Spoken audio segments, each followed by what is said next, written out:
Hey there, it's February 24th. Going to do a talk about what's been going on in the Bitcoin and Ethereum communities lately. I'm going to talk about a few quick things, little updates, and then I'm going to go into a major discussion that is developing within the communities.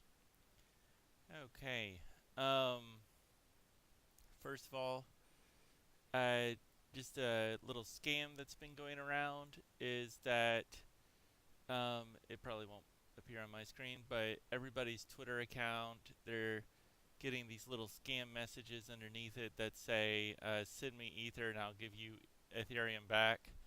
But that's not really the Elon Musk Twitter account. So just be aware of that little scam that's happening with Vitalik and everybody who's very popular in Bitcoin at this time. And then to talk about some other topics that have been just going on briefly. There's been talk of governance in the communities and in the Ethereum community. They are talking about doing an ERP, and if you're familiar with that, it's Ethereum Recovery Protocol, which is basically a plan for hard forks. Now, the Bitcoin community, they're also talking about this. I'll get to that in a second. And this is some previous discussion going on about the ERP discussion. Nick Zaspo, he's kind of very relevant in the Bitcoin and Ethereum communities. He says to reduce the attack surfaces, the more kind of decisions there are to argue over, the less functional the institution will be, is his primary thesis or point. And then Philip Dion. I enjoy his government discussions. That's a picture of him there. I don't have a picture of Nick Sosbo there. Okay, and he says a dictatorship has zero attack surfaces, so isn't that the best form of governance? And my reply, in terms of what Nick Zaspo is attempting to say, this is my interpretation of what he's trying to say, um, is to add the word protocol governance versus people governance. So when we think about governance, we normally think about it in terms of mayors, states, and presidents. But in this situation, you want to think about it in terms of um, rules of the code. So when Nick Zaspo says um, the more kind of decisions there are to argue over, the less functional the institution will be. He's suggesting make some rules that are unbreakable. You could say like a constitution. And Ethereum has hard forks at a fairly regular basis, and it's planned to have hard forks, several of them, over the next year or two, maybe once a year, once every 6 months. And the way that you determine which is the true Ethereum is based on the one that effectively the Ethereum Foundation and Vitalik and the other developers of Ethereum, the one that they support, since if they are all in agreement, so the assumption is they're all going to be in agreement, then that is the true Ethereum. Now with Bitcoin, what Nick Zasbo is effectively trying to promote here is that there will never be a hard fork again, and thus there is no need to even discuss which is the true Bitcoin. Um, the true Bitcoin is the one that only has soft forks. The hard fork of Bitcoin can never be the true Bitcoin, as it's a break of rules. That's effectively what he means when he says the more kind of decisions there are to argue over. So if you start from the standpoint of never having a hard fork, then the only other way that you can go about changing code or protocol is to have a soft fork. And what a soft fork means is that someone can change the code on their end and it does not impact all those who choose not to support it, and you're still complying with the main chain. SegWit is a great example of a soft fork. Those who wanted to adopt SegWit were able to do so. Those who did not want to adopt SegWit did not get punished for it. But it did work better when those who did not want to adopt SegWit did not try to exclude SegWit transactions. Um, so that's an example of a soft fork is SegWit. Increasing the block size would be an example of a hard fork, and BCH, Bcash or Vericash has a different system than Bitcoin, whereas those who are not on SegWit and those who have SegWit both use BTC. That is because it is a soft fork. So that's what I try to illustrate in this little comment here. Protocol governance is like how to lick ice cream, and the normal form of governance might be how to distribute ice cream or the distribution of coins and money. And that's a very different form of governance that Nick is talking about, because Nick is asserting let's not even consider the redistribution of coin as a possible solution to any sort of a problem. Philip talks about not looking behind the curtain there. Basically, that even if you agree to only have protocol changes, that there's still some form of governing going on behind that, and I agree with that. Victor Lee, I kind of like this opinion he had. He talks about even if there's no matter what type of blockchain governance there is, there's always going to be off-chain social consensus building. This could be a very libertarian mindset, which is to say that individual people, such as Vitalik and Vlad and Philip and Dean and so forth, and some other Ethereum people, Nick, Alex, Hudson, so on, Yoichi. These people, they already have one established form of association, which is the Ethereum Foundation and the GitHub that they all share in common and use. And Victor Lee is asserting that there's other types of off-chain social consensus building that can be used to govern a hard fork or a blockchain. And Philip is saying, let's define this process better. And I make a prediction that that Bitcoin will never hard fork again, which effectively means that minus bonus rewards are not up to discussion. Coin distribution is not up for discussion. Block size is not up for discussion. And so I'm asserting that in Nick's mind, all hard forks are not Bitcoin at this point in time. Philip and I go back and forth, and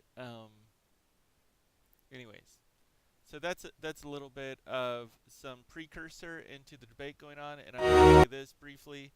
This is called the trial of picks, and this is a good example of what I think Nick considers protocol versus people governance, which is some of the topic of this debate today. Is randomly selected from production to make sure that trial of the picks order are adhered to.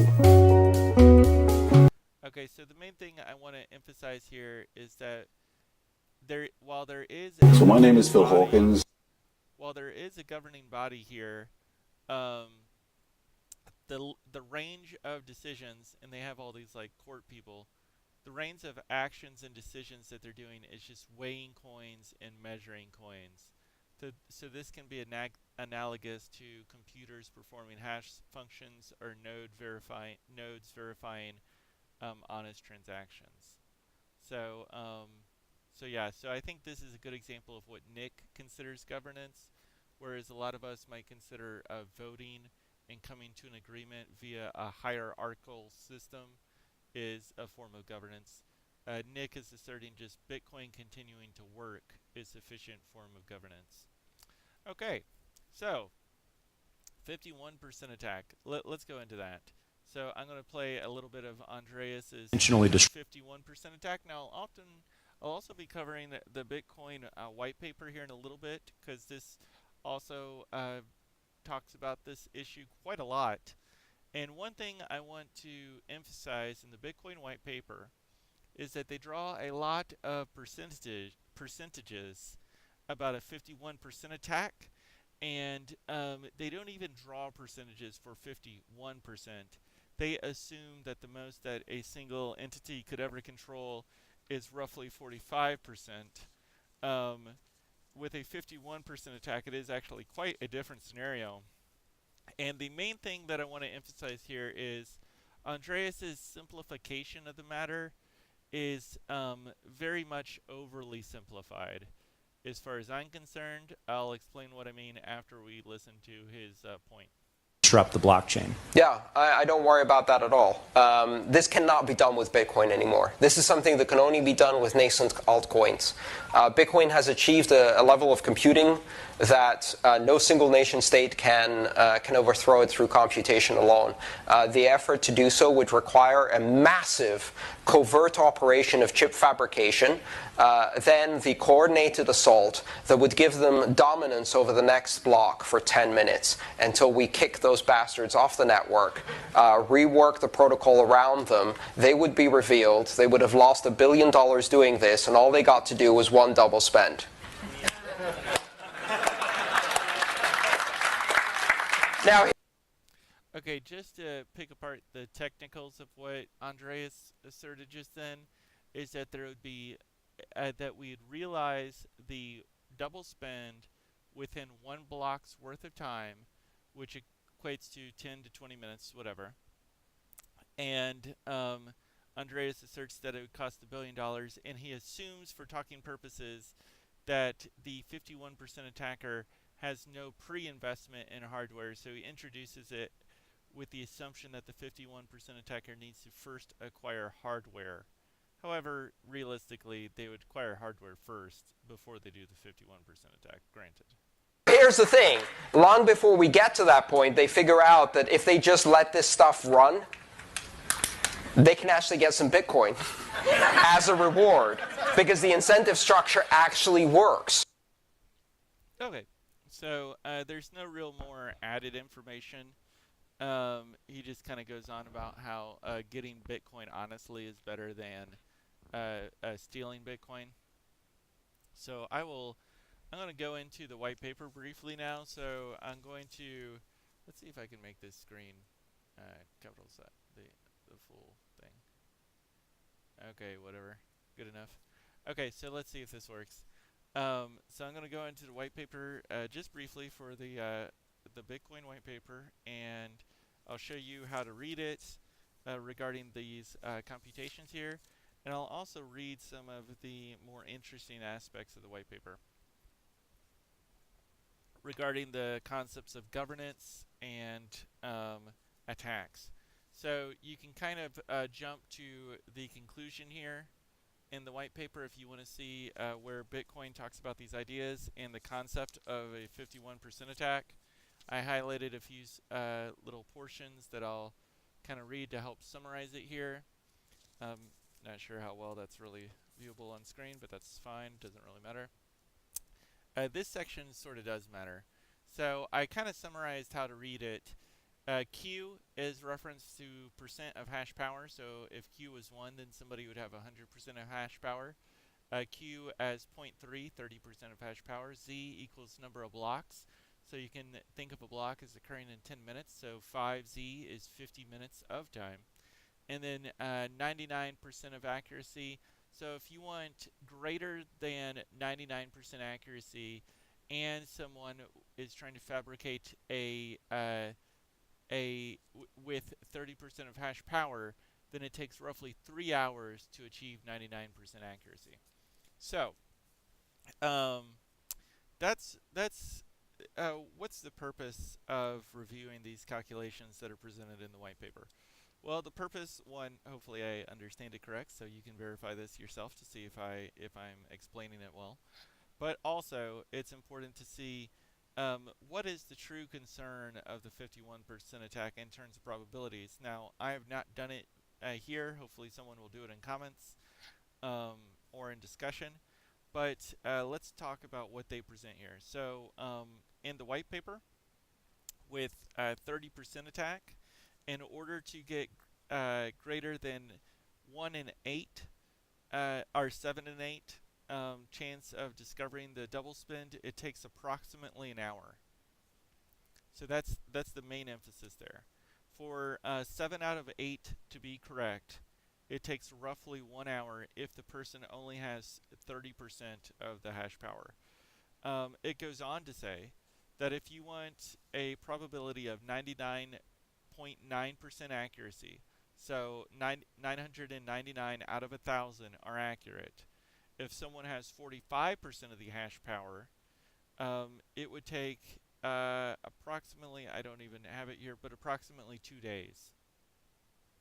So with 45% of hash power, to achieve 99.9% accuracy, which is what the white paper references as a tool or a guide, it takes approximately 3 days to achieve that level of accuracy.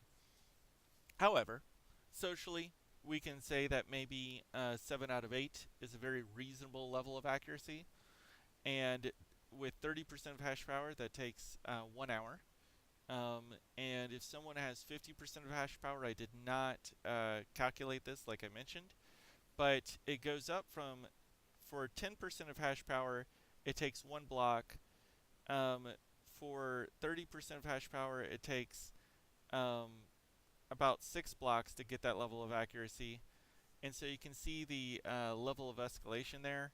And I think once you get to, and then, well anyways, for 50% of hash power, I think you're going to be looking at the magnitude of 3 to 4 hours to get a 7 out of 8 accuracy. If someone is trying to disrupt Bitcoin with 50% of hash power. So let's think about that. So you have costs and income that occur over 365 days. If Bitcoin is disrupted and no one knows if their Bitcoin transaction is going to go through or not, and it takes 7 hours to discover, or 3 hours, whatever.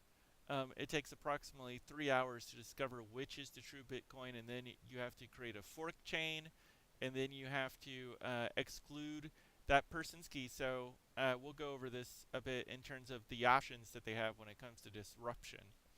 But you have to exclude this person's key, and maybe you take away all the money they have. But if they're smart and they make a new key before they create the disruption in the blockchain, and you can't figure out which keys that they're using because they're moving transactions prior to committing the fraud, then you might have a difficulty in trying to exclude their account balance from future versions of Bitcoin. So if you assume that you're able to locate the originating account of the disturbance and exclude it in your new fork, then great, they only get you to do it once, and if they have all their eggs in one basket and you can exclude it one time, then you did it all in one fell swoop. And it took a course of 3 hours of shutting down Bitcoin for reliable transacting, but it's done with, and it's a one-time issue. But if they have their accounts spread over thousands of accounts, or their money, if they are able to create 2 layers of a double spend, if they're able to create the first spend and then the second spend, so it might become more difficult to find which was the originating transaction. If you're not able to create the fork within the 3 hours and you have to wait 6 hours in order to create the fork, then Bitcoin's down for 6 hours. How do you know that you'll be ready when the double spend occurs? Because they don't announce it. They're not going to tell you we're about to take over the Bitcoin at this time. All you know is that with a 50% rate of hash power or greater, their probability of getting a double spend, the amount of time it takes for 7 out of 8 nodes to know that there's a false transaction is approximately, I am going to guess 3 hours, but we can wait to get some more math on that. But it's going to take quite a while before you know that before you're positive that there's a new, that there's a false double spend. Okay. So before we go back to the computer screen, let me do some referencing in the white paper of what it talks about these issues. And I'll first primarily read the white paper showing some graphs that are relevant, just to go over it because it's a fun little thing. So this is the diagram of Bitcoin, and so just to point to what happens here. First, you have an account. You send coin to public address 2, and then your account plus your private key create a signature. This confirms that the coin will go to address 2, creating the transaction, and then the transaction gets pushed along the blockchain. So I kind of made little notes here. Transaction plus, so sending Bitcoin, but transaction sending Bitcoin plus next public key equal hash. Public key plus private key equals signature. Okay. So it says regarding transactions, the fate of the entire money system depends on the company running the mint. So this is in reference to gold. When you depend on a mint for verification, then the mint becomes the most important thing in in town. Okay, then regarding section 3 of the white paper, timestamp server, each timestamp includes the previous timestamp in its hash, forming a chain with each additional timestamp reinforcing the one before it.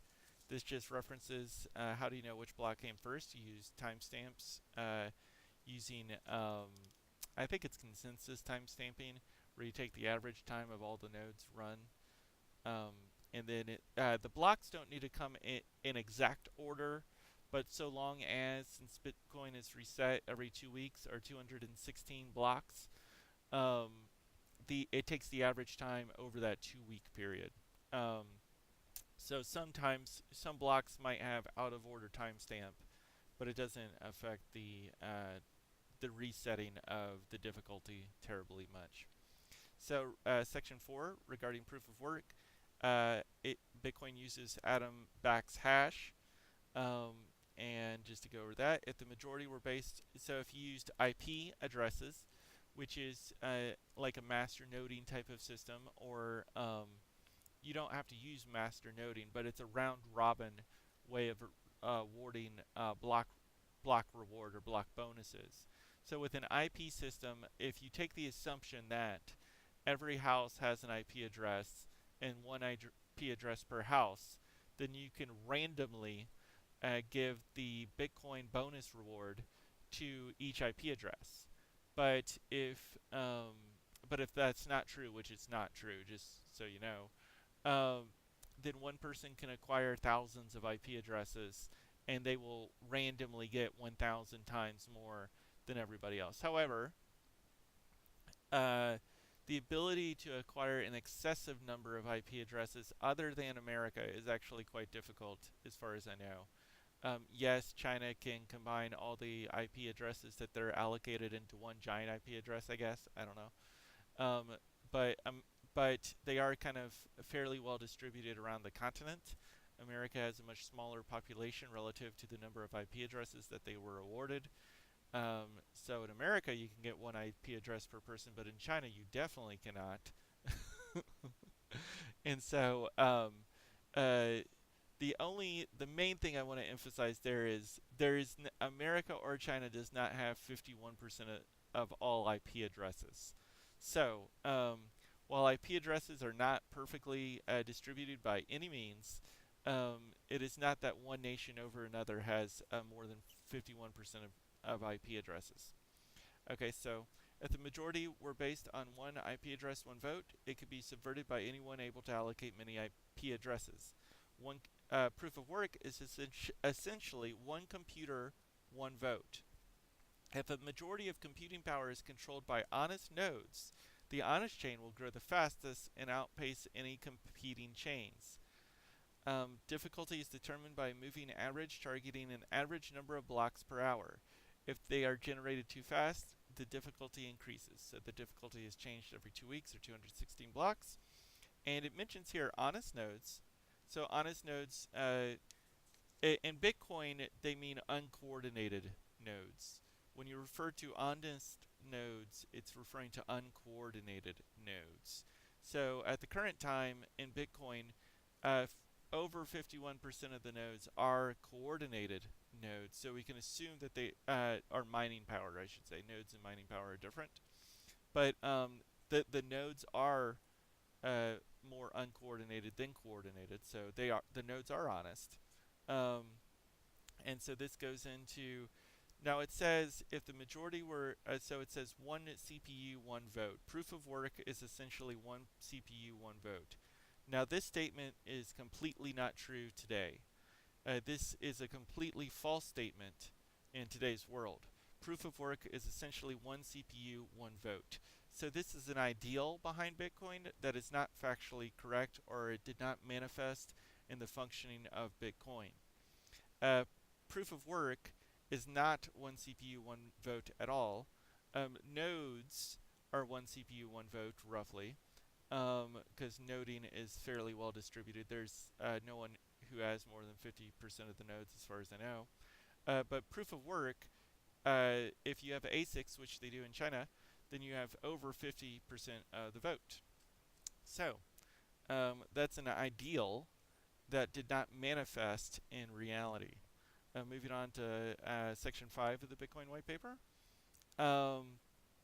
It talks about if you have a dispute, you save the other branch, and in case it becomes longer, the tie will be broken when the next proof of work is found and one branch becomes longer. So if there's a tie, you keep both until you see which one gets more blocks faster, which is another way of saying which one has more hash power. So if one has 51% of the hash power, then they can make their false chain longer for a sustained period of time and make it appear to be the valid one if there's a dispute between the blocks. However, you do know when the false chain occurs. So I'll go over it briefly here, but when you are creating a false chain, you only get exposed to the nature of the false chain after X amount of time. So as mentioned before, if you have roughly 50% of the hash power, it might take 3 hours to get the exposure of the false chain. So if the deal is concluded within 3 hours, if I send Bitcoin to Amazon and then 3 hours later my chain gets exposed that my payment to Amazon got rejected, it got accepted at first, and then 3 hours later it got rejected. And Amazon has already shipped the product that it meant to give me, and I now have possession of the Amazon product, and Amazon they have no basis for getting a refund on what they did. So if I use like local Bitcoins or Coinbase or something, so if they have no ability to get a refund because I've already received the product, then I've won in this scenario. So you do kind of have some idea of who's committing the forgery based on who received the goods, but maybe you're a trickster with that, and you do a lot of false chains just to create confusion in the marketplace. You don't have to benefit yourself from the double spend. You can try to benefit an anonymous party to paint them as in bad light. You could do a variety of things just to create disruption in the network. Okay, regarding incentives, constant amount of new coins is analogous to gold miners expending resources to add gold to circulation. In our case, it is CPU time and electricity that is expended.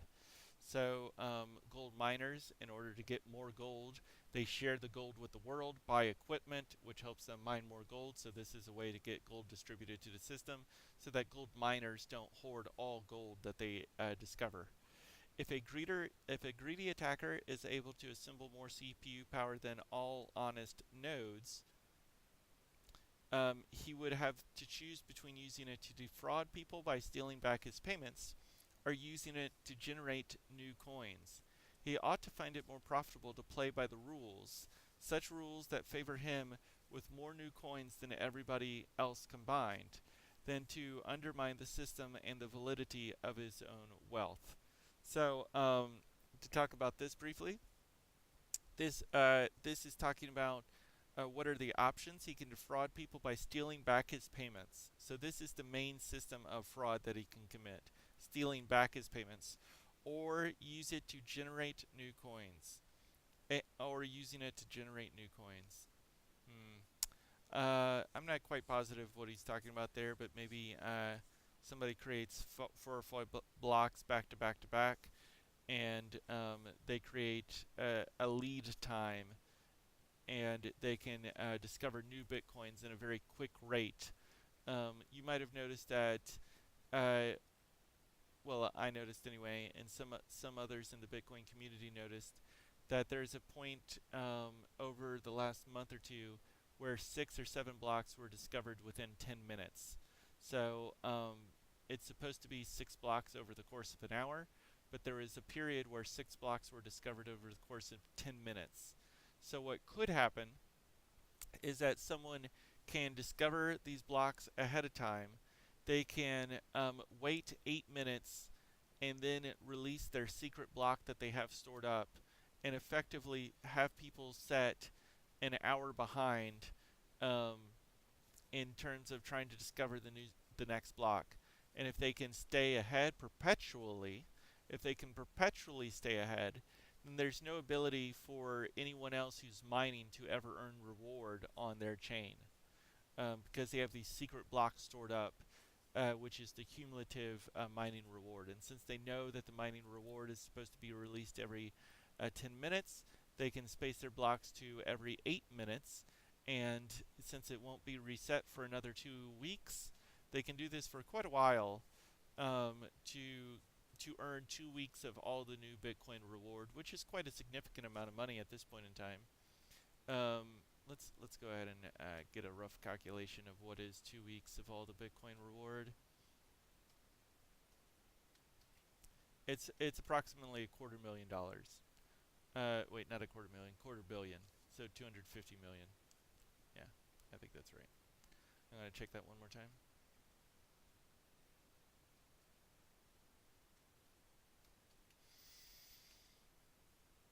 Yeah, about $250,000,000 is distributed over the Bitcoin network every 2 weeks. So you can claim that all yourself if you have over 50% of the hash power. Okay. So then it talks about section 7, reclaiming disk space. The interior hashes do not need to be stored. With computer systems typically selling 2 gigabytes of RAM as of 2008. So that's just a little time reference to let you know how much computers have changed. Computers sell for much more than 2 gigabytes of RAM on average, maybe 100 gigabytes of RAM, I think. It's pretty normal. Storage space, I should say. It says RAM. Yeah, okay. Well, it hasn't increased by that much. That's right. And it also talks about the Merkle roots, which I'm going to say here. So the Merkle root, a good way to think about it is the buddy system. Verify the whole by counting by 2s is what I say here. So so it talks about hash combining. I won't really go over that, but basically, you can think of this as Brangela. So first you have Brad Pitt, Angelina Jolie. They combine and they create a hash called Brangela, and then you might have Brangela and Ben Affleck and J Lo. I don't know what they were called, but let's call them Joe Ben. So Joe Ben and Brangela combine, and they create like Brangigo Bolin. Anyways, so that's the hashing thing. That's the Merkle tree. And the reason that that's important is it allows you to limit the amount of information you need from the other side of the transactions. Once you and a buddy confirm yourselves and you push it along and you create Brangela, then you both are working toward the same goal now, versus if you have all the transactions into one giant thing, and if there's 10 transactions together and then one more comes into the picture and then another one and then another one, you have to start over based on each transaction that comes through. But if you do the Merkle tree route and you pair up as you go along, then as soon as you get a pair, then you know you're good to go and you're going to get created. You'll be included in the new block, basically. Okay, section 8. A user only needs to keep a copy of the block headers. So this is talking about light nodes. So light nodes just use the block headers. The simplified method can be fooled by an attacker fabricating transactions for as long as the attacker continued to overpower the network. So yeah, it just talks about attacks again. Section 9, combining and splitting value. One for the payment and one returning to the change. If any, back to sender. there is never need to extract a complete standalone copy of transaction history. So yeah, that's just more about talking Merkle trees, more or less. Okay, privacy. Privacy can be kept by keeping one's public keys anonymous. A new key pair should be used for each transaction to keep them from being linked to a common sender. So just to talk about the privacy that it does in Bitcoin, it says that one, you're never supposed to link or reveal your private key to an individual, so it suggests doing that. And then also it says, it suggests, so if you have 10 Bitcoins in your wallet and you're sending 1 Bitcoin out to somebody, maybe you send all 10, 1 goes to the new person, 9 goes to a new Bitcoin address that you then control as well. So you're changing your Bitcoin address every time, and you're effectively just moving all of your Bitcoins with every transaction. And then it goes into the calculations that I kind of opened with, but I'll just read about this some. An attacker can only try to change one of his own transactions to take back the money he recently spent. So yeah, it's talking about the limit of what the attacker can do. He can only try to change his own transactions to take back the money he recently spent, or get a head start on all the new block reward of a Bitcoin, which over a 2-week period can be valued at $250 million or $250 million. It's quite a lot of money. Okay, so double spending is less advantageous as seizing all block reward. That would be more advantageous at this time, assuming no one can pull a double spend of a $250 million. Okay. If he doesn't make a lucky lunge forward early on, his chances become vanishingly small as he falls further behind. The receiver will be alerted when that happens, but the sender hopes it to be too late. The sender guarantees a new key pair and gives the public key to the sender shortly before signing. Once the transaction is sent, the dishonest sender starts working in secret on the parallel chain, containing an alternative version of the transaction history. And then it goes into all the little calculations I kind of introduced with. In conclusion, quickly becomes computationally impractical for an attacker to change if honest nodes control a majority of CPU power. So, this is not true today. Honest nodes, or the nodes, do not control a majority of CPU power. Nodes probably control roughly 20% of CPU power, maybe less. And the vast majority of CPU power is concentrated really in China with Bitmain, and they control well over 50% of the CPU power. So the assumptions in the Bitcoin white paper are completely false in today's world.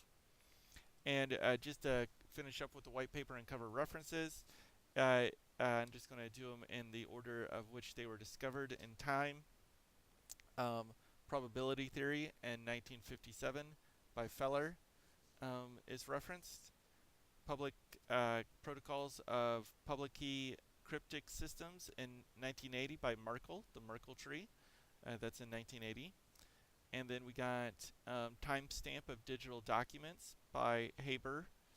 We got digital timestamping by Haber again. We got bit strings by Haber as well. We got timestamping service by an assortment of authors. So this is all about timestamping. And before that we had B-Money by WDAI. So I haven't looked into B-Money. I want to look into that sometime. I think that's interesting. And then we got Adam Back's Hashcash in 2002 being the most recent discovery. The Bitcoin white paper 2008, I believe, and the Bitcoin beginning in 2009. So about 6 years before that, you had Adam Back's Hashcash paper, which Bitcoin used. Okay, and that's the most recent of the discoveries. Okay, so that covers the Bitcoin white paper. Now let's go on and see what the world is talking about here. Did I do that right? Nope, I did not. Give me just a second.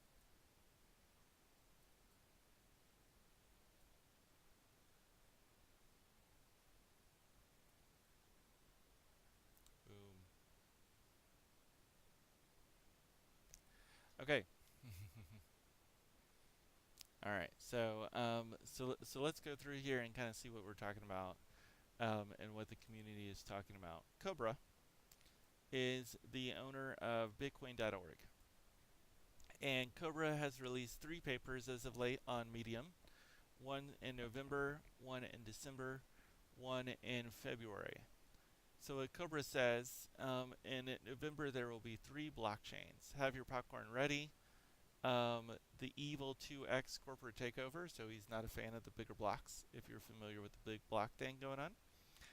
He talks about a black swan or Bitcoin tanking, and basically the people who supported the small blocks not winning. That's not what ended up happening, but there you go. And then he talks about a variety of other things. I can't really find it all in here, but he takes a very strong stance that mining centralization is bad.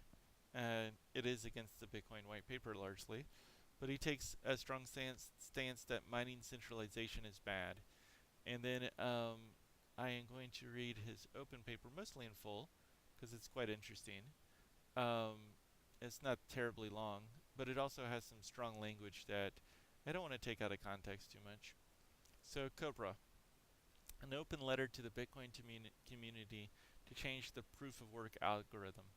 One of the reasons many of you got into Bitcoin was the fact that it's decentralized. But did you know that is slowly changing? More and more of the network hash rate is starting to become concentrated into the hands of one man and his company. The security of our network essentially depends on them acting honorably and us being prepared to respond to it. They get more powerful each day. Based on conservative estimates of gross margin of 75% and operating margin of 65%, Bernstein analysts calculate that Beijing-based Bitmain, run by Jihan Wu, made $3 billion to $4 billion in operating profits in 2017. And I'll just let you know, for those who are unfamiliar with Bitmain, they're currently looking for real estate all across the world to effectively purchase all the cheap electricity across the world, because it's so profitable to them. They're expanding quite rapidly, because this is quite an insane amount of profit for a company that's only a few years old. As long as they control the majority of the hash rate, the only way to keep the network secure is the threat of a hard fork to a new proof of work, but this will only work as long as the community is reasonably small and still overwhelmingly shares the same morals of decentralized Bitcoin. In a decentralized system, we shouldn't put up with a position where we rely on a centralized point of failure to behave themselves. People talk about new entrants to the mining scene, but it's almost impossible for anyone to catch up to the total domination of the mining space by Bitmain. They are light years ahead.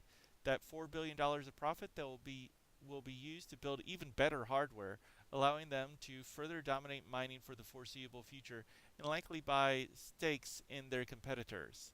The hash rate has already been abused to give political support to reckless and dangerous hard fork attempts. They have questionable allegiance to Bitcoin at best, seeming more interested in supporting Bcash, undermining the very network that employs them. Even more dangerously, they are based in China, a country with a long track of human rights abuses, censorship, and generally evil behavior. The miners are in a position where the Chinese government can take control of their equipment at any time.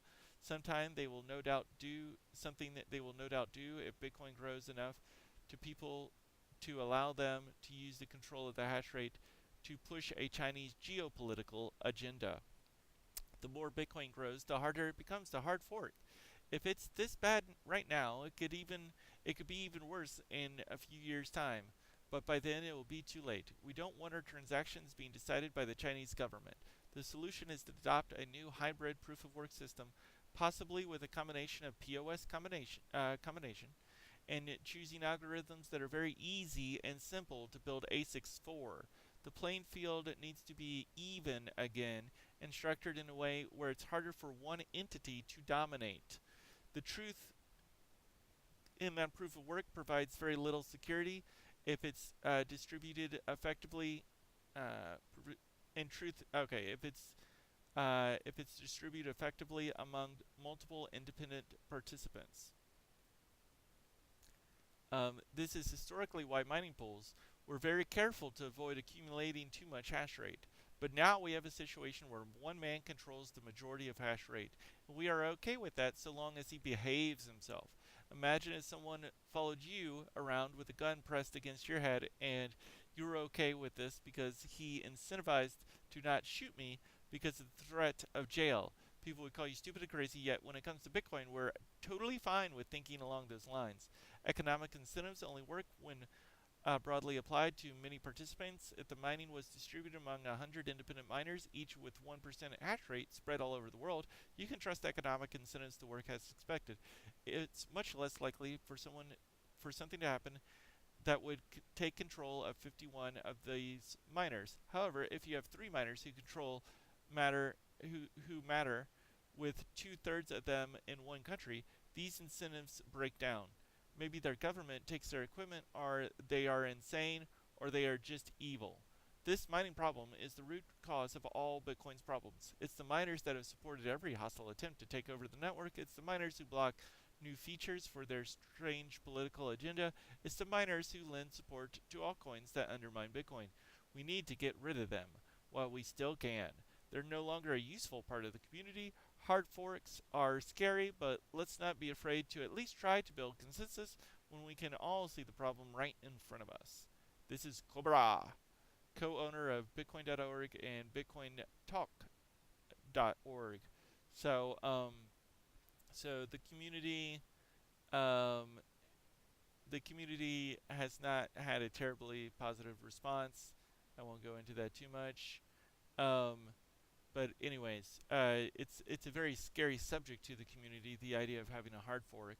But I wanted to read what Cobra had to say, and also the main emphasis that is being wrongly portrayed very often in the community is that he proposes a solution not of changing the proof of work system to one that is impossible to build ASICs for, but to change to a proof of work system that is very easy and simple to build ASICs for. And we can clarify what he means here, but he means it's very easy and simple to build ASICs for, and it becomes a open source building algorithm, and there's no source that controls maybe a large supply of the raw material needed to build an ASIC for this system. So when it becomes to distributing or controlling Bitcoin, it's very difficult. But when it comes to acquiring all the mineral rights of a precious material required to build ASICs, China has quite a good, maybe monopoly is not the right word, but quite a good percent of the new material available because they have different mining standards. And also, in terms of manufacturing these products, uh, Jihan Wu, he controls some of the best manufacturers and scientists of this category in the world. So he does have something of a monopoly in that category.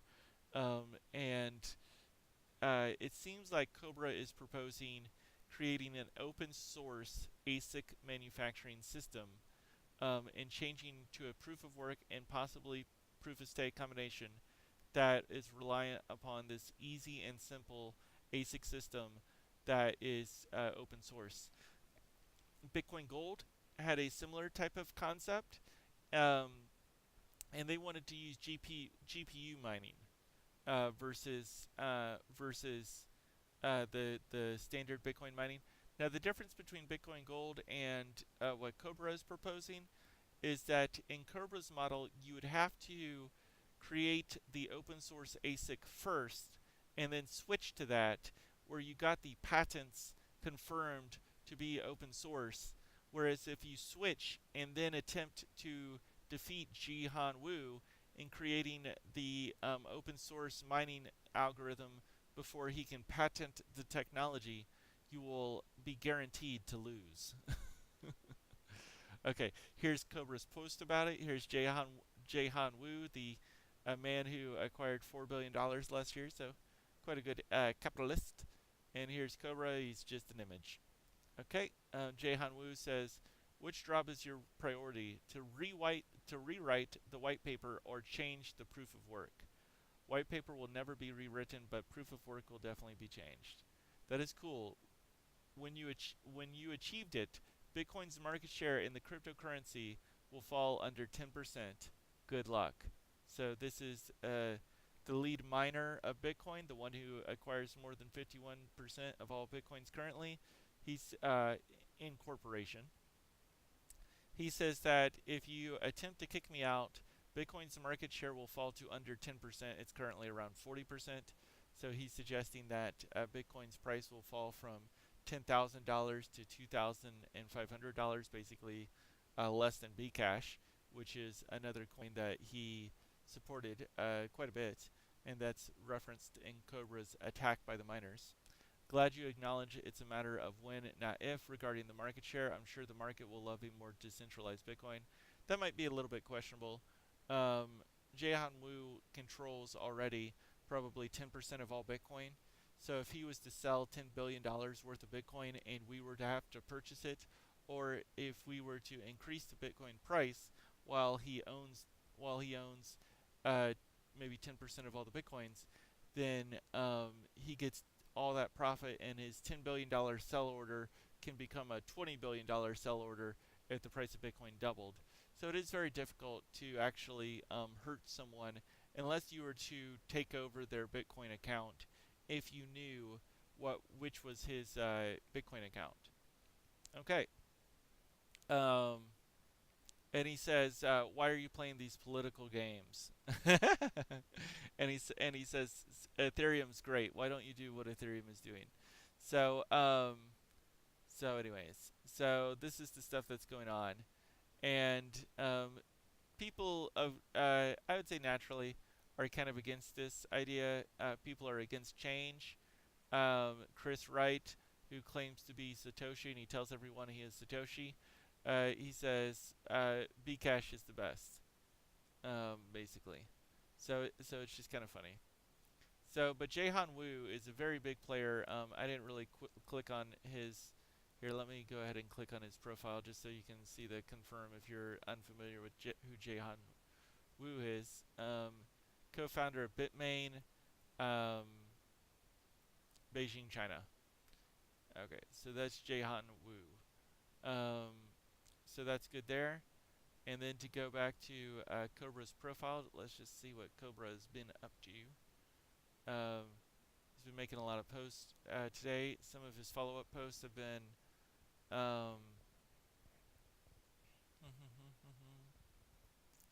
what is Bitcoin? So Bitcoin.org is the main Bitcoin website. Bitcoin.com supports Bcash or Vericash. And Bitcoin.org supports BTC or Bitcoin, and Cobra is a co-owner of Bitcoin.org. Jihan Wu, he owns BTC.com, and so and also 50% of all new Bitcoins get awarded to Jihan Wu, and also it's speculated, but it's effectively confirmed. Jihan Wu sent a lot of minor Bitcoin transactions through the blockchain in order to get the transaction fees up really high.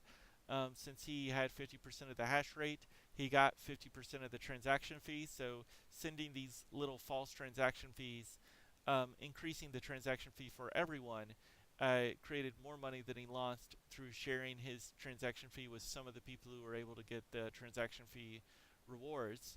So Jihan Wu was behind that, and he also is behind disrupting the Bitcoin hash power mechanism. As mentioned before, it updates every 2 weeks, and so what Jihan Wu was able to do is he was able to get it to where he set Bitcoin Cash to have their algorithm change every 2 weeks, and he would flood Bitcoin with hash power, and the blocks would be generated on an average every 8 minutes, and then he would pull all of his hash power away at once, and so for the next 2 weeks, blocks would be generated on an average of 12 minutes.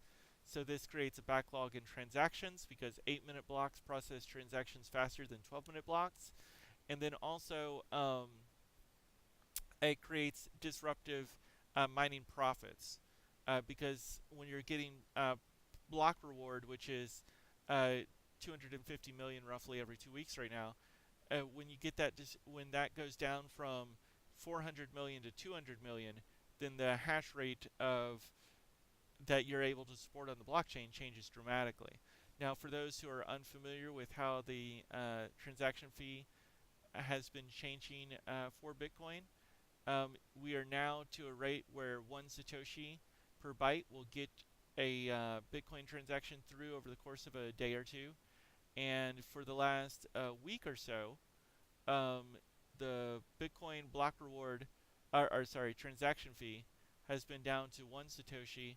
And for those who are curious as to what percent change that is, if we look back over the course of 3 months and we go to Christmas time, the amount that people were having to pay was 1,000 Satoshis. And over the last week or so, they've been paying 1 Satoshi, which is this blue number down here.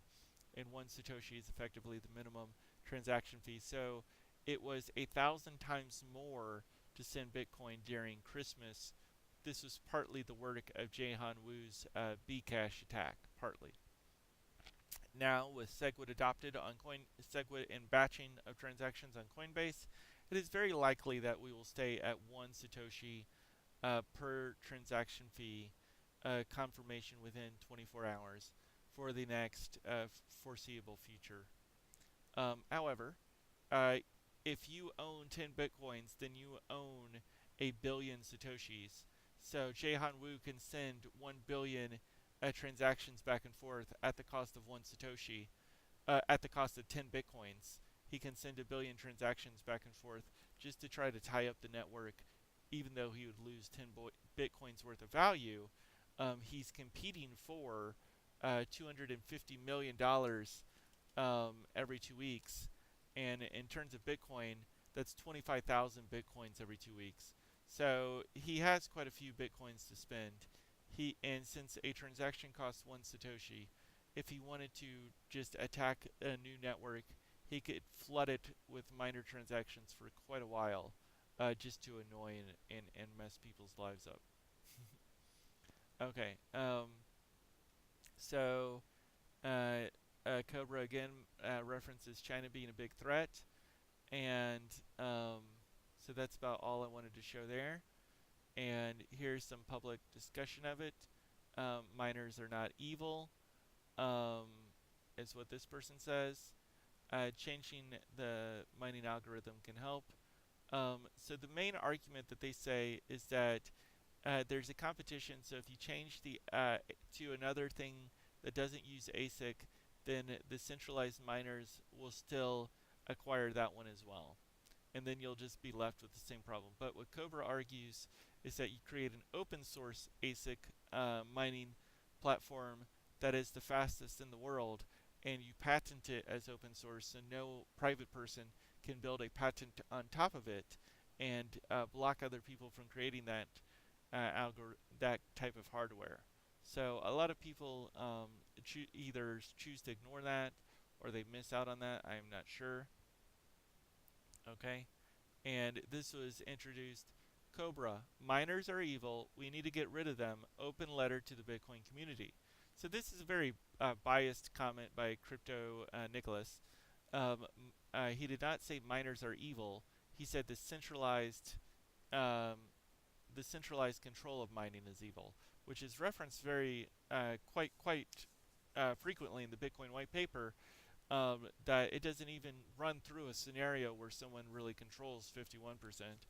All the scenarios that it proposes, someone has up to 30% of hash power, and then in a very, very, very comical world, someone has 45% of hash power, and the issues are resolved after 48 hours.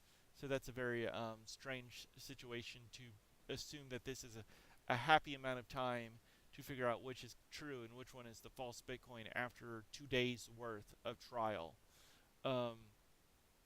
And again, with if Jihan Wu is competing for block reward, then and let's just say he has 3 months of block reward built up that he's willing to spend in order to destroy a competing chain, he could repeat this loss cycle over the course of 3 months, or periodically whenever he feels like the time is right, whenever the conditions are perfect geopolitically and socially.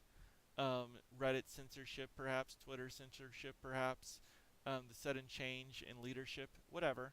So he gets to strike at his leisure. So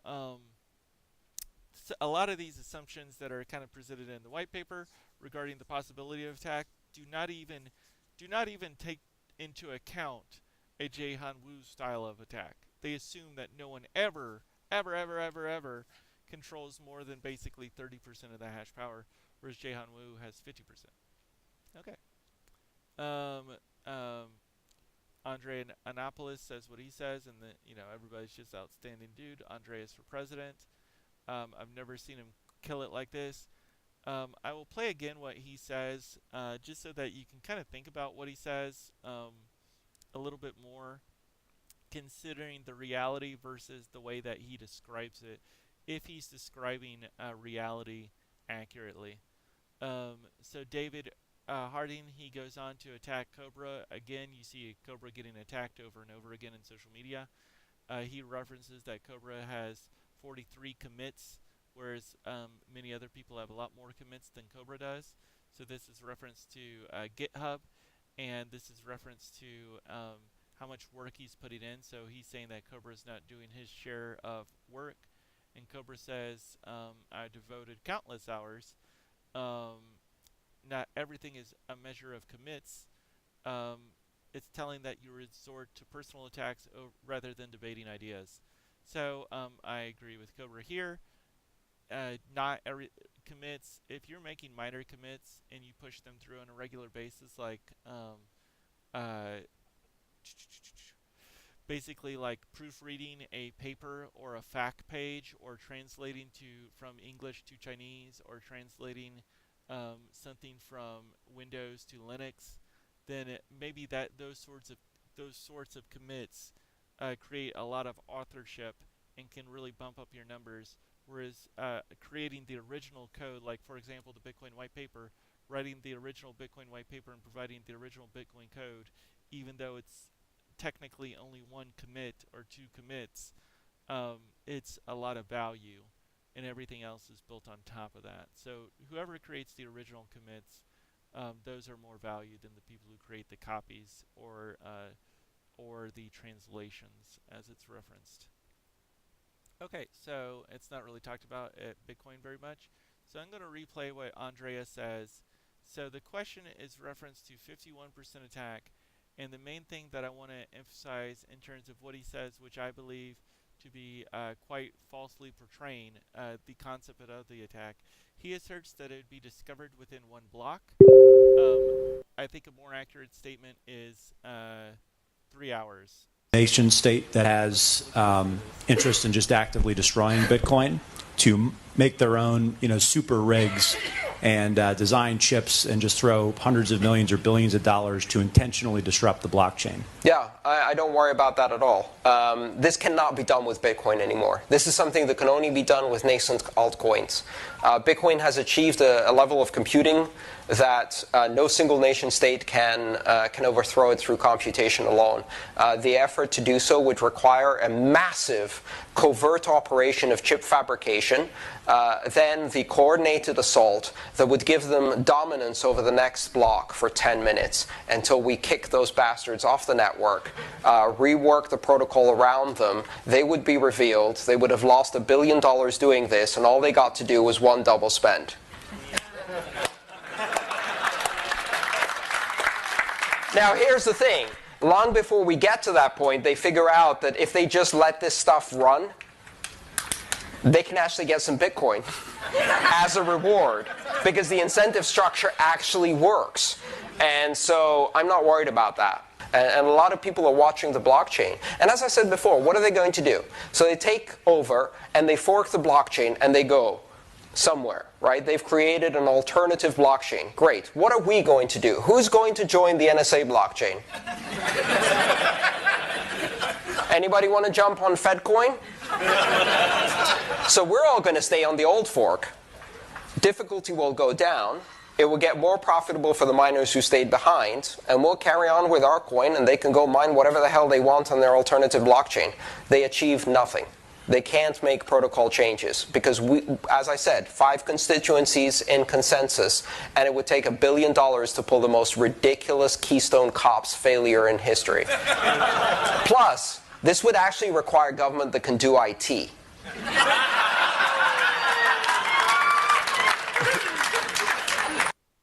Okay. Now I know Andreas is talking to the general public here, but just some things that he kind of said that I might consider out of context. He says that it would be discovered in 1 block. Well, if you have a 51% attack, you're talking more like 3 hours, most likely, for it to be figured out conclusively. And then he talks about a double spend, when also securing all future block reward for this period of 2 weeks, are $250 million might be the what you get out of it, as opposed to a single double spend. And then also he talks about a federal nation state who doesn't know how to do IT. Well, if you assume that they already have the miners, which is what you should have, which is what you should assume. If you assume Jihan Wu might be one of these people, then he already has all this stuff. So that's he's way ahead of you there, and he already has 51% attack, 51% of the hash power. So it's not like he has to create this all new stuff. It's already in existence. So anyway, so I'll let you review those ideas. Do you think that Cobra's concerns are more accurate to the Bitcoin white paper? Do you think Andreas portrayed the argument very well right there in terms of the risks and rewards that are being discussed? And do you think Nick's system of just no more hard forking of Bitcoin, unless it, because that's a hard fork to the protocol, limit the variety of tax vectors, attack sources? Do you think Nick's system of governance is more accurate? Do you think Philippe Diane, do you feel his discussions of governance regarding that even if you are discussing protocol changes, that you need to have some kind of hierarchical system, either Republican, Democrat, some kind of round robin voting, some kind of system or structure beyond the libertarian, I know him, he knows her, we are long-term friends of Bitcoin, we can all trust one another, which is more the system that Nick kind of has proposed in the past. So anyways, what are your thoughts there? What are your systems of governance determining the true Bitcoin is being decentralized in terms of the distribution of future Bitcoin or mining power? A critical aspect of the white paper is the possibility of attack. What would you do if there was a hard fork of Bitcoin and someone acquired more hash power than Bitcoin, and the Bitcoin price of the hard fork was falling as some miners were creating sell-offs? So to try to create a coin which they control the majority of. One example of this being Vericash or Bitcoin Cash, which is controlled majority by miners, even more so than Bitcoin is by a long shot. And then Bitcoin Gold was an attempt to take away miner control, but as its ASIC was not open source, it also has the possibility of being acquired by miners developing ASICs specifically for Bitcoin Gold. So Cobra's plan of creating open source ASIC has not been tried yet, and we can see how it turns out in the future, but it's going to be an interesting discussion over the next few weeks. I hope this has been informative, and if it's the first time getting introduced to the Bitcoin white paper, I hope you enjoyed it. Thank you. Bye.